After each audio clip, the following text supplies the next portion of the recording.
নমস্কার বন্ধুরা, ভজরি মান্না কিচেনে তোমাদের সবাইকে স্বাগত। আজকে একটা লাউ দিয়ে স্ন্যাক্স রেসিপি করে তোমাদের সঙ্গে শেয়ার করলাম।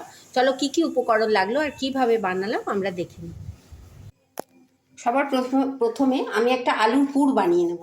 কড়াইতে একটু তেল দিয়ে দিয়েছি, একটু গোটা জিরে দিয়ে দিলাম, একটু পেঁয়াজ দিয়ে দিচ্ছি,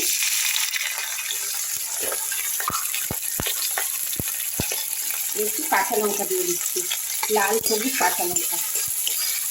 এগুলো একটু ভাজা ভাজা করে আমি একটা আলুর পুর তৈরি করছি সবার আগে। লঙ্কাটা যখন একটু ভাজা ভাজা হয়েছে তখন আমি এতে সেদ্ধ করে রাখা আলু দিয়ে দিলাম।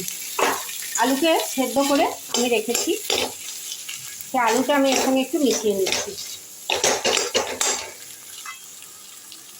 আলুটা একটু ভালো করে মিশিয়ে নেওয়ার পর আমি একটা থালায় একটু নুন, হলুদ, একটু লঙ্কা গুঁড়ো আর একটু চাট মশলা, এই চারটে আমি আলুর সঙ্গে যোগ করে দিচ্ছি।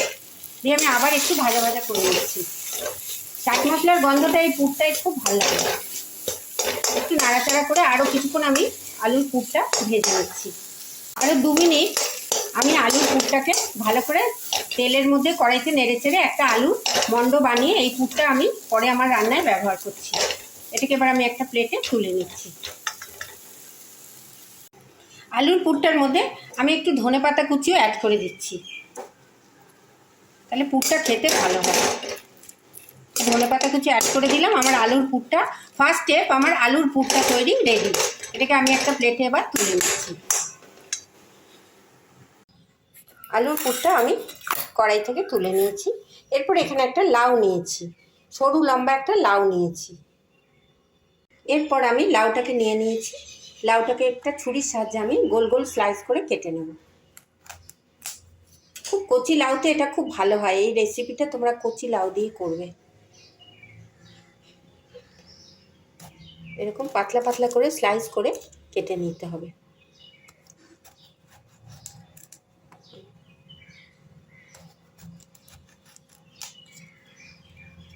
এরকম দেখো গোল গোল করে আমি স্লাইস করে কেটে নিচ্ছি। লাউয়ের স্লাইসগুলো দেখো এরকম সরু লম্বা করে, সরু গোল গোল করে আমি কেটে নিয়েছি বেগুনের মতো। এবার তার মধ্যে একটুখানি নুন মাখিয়ে রেখে দিচ্ছি 5 মিনিট। আমি একটা স্টিলের বাটি নিয়েছি, তাতে আমি একটু বেসন দিয়েছি আর একটু চাল গুঁড়ো দিয়ে দিয়েছি। চাল গুঁড়ো আর বেসনটাকে আমি শুকনো অবস্থায় একটু নাড়াচাড়া করে নিলাম। আর আমি একটা প্লেটে একটু কালো জিরে নিয়েছি, একটু জোয়ান দিয়েছি, একটু খাবার সোডা, একটু চাট মশলা, একটু হলুদ, একটু নুন। এইগুলো আমি এই উপকরণগুলো আমি এই বেসন আর চাল গুঁড়োর মধ্যে দিয়ে দিচ্ছি। দিয়ে আমি শুকনো উপকরণটা একটু নেড়ে চেড়ে নিচ্ছি। শুকনো উপকরণগুলো একটু নেড়ে নিলাম, শুকনোগুলো। এরপর আমি একটু একটু করে জল দিয়ে বেসন আর চাল গুঁড়োর যে একটা পেস্ট তৈরি করছি সেটা আমি অল্প অল্প জল দিয়ে দিয়ে এবার গুলে নিচ্ছি। এইভাবে আমি হাত দিয়ে বেসনটাকে আর চাল গুঁড়োর পেস্টটাকে ভালো করে ফেটিয়ে নিলাম। এটা যত বেশি ফেটানো হবে তত সুন্দর ফুলে ফুলে উঠবে। বেসনটা ফাটানো হয়ে গেছে। এবার আমি এর মধ্যে একটু সর্ষের তেল দিয়ে দিচ্ছি। একটু সর্ষের তেল দিয়ে দিলে খুব ভালো মজবে ব্যাটারটা। আমার আলুর পুর তৈরি, ব্যাটার রেডি। লাউগুলো নুন মাখিয়ে একটু নরম হয়ে গেছে। এই স্টেপে আমি একটা করে লাউয়ের পিস নিচ্ছি, নুন মাখানো লাউ, তার মধ্যে একটুখানি আলু সেদ্ধের পুর দিয়ে দিচ্ছি। এটা তোমরা লাউয়ের স্যান্ডউইচ আমি নাম দিয়েছি, তোমরা যা খুশি নাম দিতে পারো। দেখো একটু আলুর পুর দিয়ে আর একটা স্লাইস দিয়ে আমি চেপে রেখে দিচ্ছি। এইভাবে আমি সবকটা গড়ে নিচ্ছি। নেক্সট স্টেপে আমি গ্যাসের মধ্যে একটা কড়াই বসিয়ে নিয়েছি আর তাতে একটু সর্ষের তেল দিয়ে দিয়েছি। সর্ষের তেলটা একটু গরম হওয়া অবধি আমি অপেক্ষা করছি। এই দেখো আমার এই বেসনের মধ্যে এবার আমি এই যে গড়ে রেখেছি লাউয়ের স্যান্ডউইচটা আমি এই বেসনের মধ্যে ব্যাটারে ঘুরিয়ে ঘুরিয়ে এবার আমি এটাকে তেলের মধ্যে ছেড়ে দিচ্ছি। তেল গরম হয়ে গেছে, তেলের মধ্যে ছেড়ে দিচ্ছি। এইভাবে আমি আর একটাও এরকম করে গড়ে নিয়ে তেলে দিয়ে দিচ্ছি।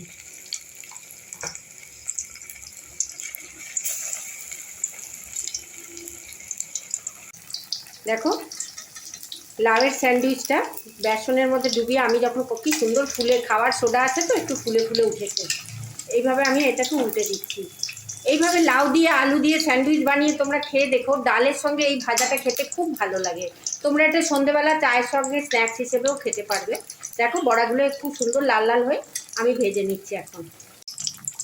দেখো লাউয়ের স্যান্ডউইচের বড়াগুলো আমার ফুলে ফুলে উঠেছে। এবার আমি তেল থেকে এটাকে তুলে নিচ্ছি, তেল ছেঁকে নিয়ে আমি এটা তুলে নিচ্ছি। এইভাবে আমি এই পদ্ধতিতে আরও দুটো ভেজে নিচ্ছি।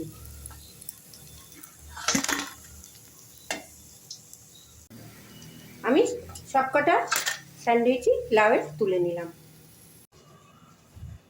লাউ দিয়ে একটা স্ন্যাক্স রেসিপি করে তোমাদের সঙ্গে শেয়ার করলাম। তোমরা এইভাবে বানিয়ে খেয়ে দেখো, খুব মুখরোচক হয়। যদি আমার ভিডিওটা তোমাদের ভালো লাগে অনেক লাইক শেয়ার কমেন্ট করো, সাবস্ক্রাইব করে বেল আইকন প্রেস করো, যাতে আমার সমস্ত ভিডিও তোমরা সবার আগে দেখতে পাও। কোন বন্ধু কোথা থেকে দেখছো জানিও। যারা আমার পুরনো বন্ধু তাদেরকে অসংখ্য ধন্যবাদ, যারা আমার নতুন বন্ধু তাদের কাছে রইল চ্যানেলটা সাবস্ক্রাইব করার অনুরোধ। এইভাবে একবার লাউ দিয়ে লাউয়ের স্যান্ডউইচ বানিয়ে খেয়ে দেখো। এটা তোমরা ডালের সঙ্গেও খেতে পারো, চায়ের সঙ্গেও খেতে পারো। কমেন্ট বক্সে লিখে জানিও তোমাদের কীরকম লাগলো। ধন্যবাদ।